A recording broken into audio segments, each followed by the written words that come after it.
when they have been brought into detention, whether they're going from detention to court and back, moved to another facility, who is actually who bears the responsibility for this person? The state. The state. Yes. Okay.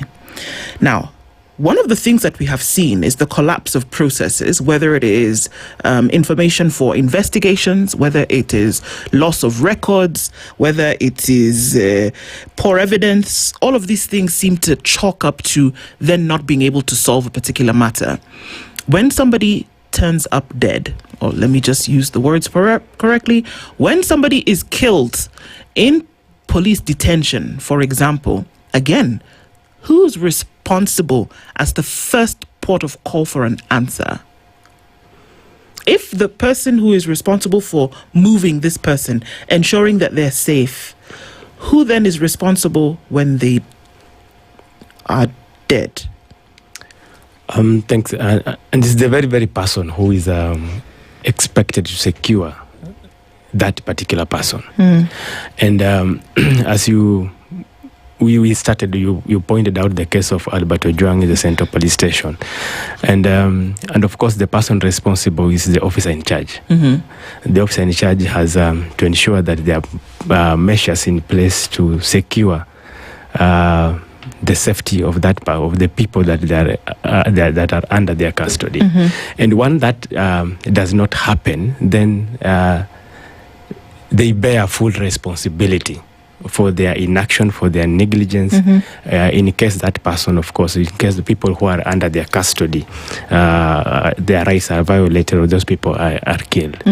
So it's extremely important and critical that the officers who are in charge and the security personnel who are in charge take full responsibility and ensure that the people's lives and safety is well secured while under their custody. Okay. There is the National Forensic Science Bill. What is that? Yes. And perhaps this is something that we have been clamoring for quite a while. The government has proposed a bill which they are calling the National Science Forensics Bill of 2026.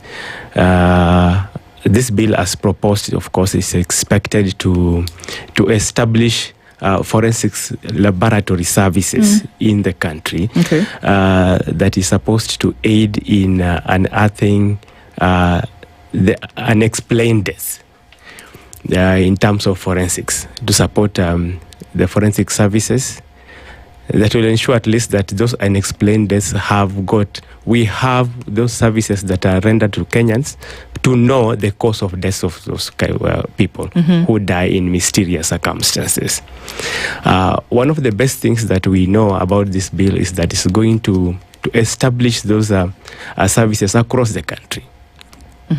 We have the National Coroner Services Act. This Coroner Services Act was supposed to establish the coroner services that will lead in investigating unexplained deaths. These laboratory services, as proposed in this bill, will be established across the country to support in coming up with evidence that will aid in judicial processes, at least to support the judiciary to be able to understand the causes of death, where we have mysterious deaths that have occurred in the country, including those deaths that will happen, of course, in the places of detention. So it's a very timely bill, and we expect the process to be to go on smoothly and perhaps faster enough within the parliamentary processes. Yeah.